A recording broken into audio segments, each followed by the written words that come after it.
তারা চায় যেন এই দেশের নারীরা অন্ধের মহলে বন্দী থাকে। যদি কর্মঘণ্টা কমিয়ে দেওয়া হয়, বরং উল্টা কর্মসংস্থান কমে যাবে।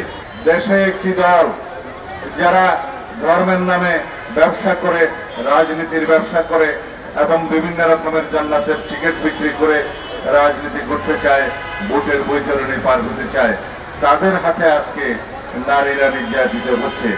তারা চায় যেন এই দেশের নারীরা অন্ধের মহলে বন্দী থাকে, যেন বাংলাদেশের অর্ধেক জনসমষ্টি অন্ধকারে থাকে এবং নারীর অগ্রগতি প্রগতি না হয়। সেই জন্য তারা বলছে কর্মঘণ্টা কমিয়ে দিতে হবে কর্মসংস্থানের জন্য, যাতে কোন রকমের অসুবিধা না হয়। অথচ দেখা যায় সেই কর্মঘণ্টা কমিয়ে দিলে নারীদের কর্মসংস্থান কমে যাবে।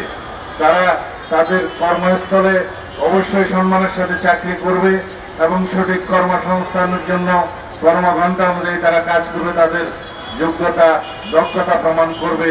তাতে করে নারীদের কর্মঘণ্টা কমানোর সাথে এই কর্মসংস্থানের বিপরীত সম্পর্ক। আমরা চাই নারীদের কর্মসংস্থান বৃদ্ধি হোক।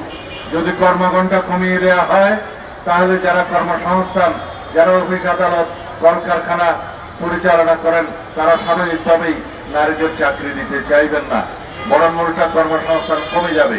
আমরা কি চাই নারীদের কর্মসংস্থান কমে যাক? তাহলে পরে যারা এই বক্তব্য দিচ্ছে তাদের উদ্দেশ্য খারাপ। তারা চায় নারীরা অন্ধের মহলে বন্দী থাকুক।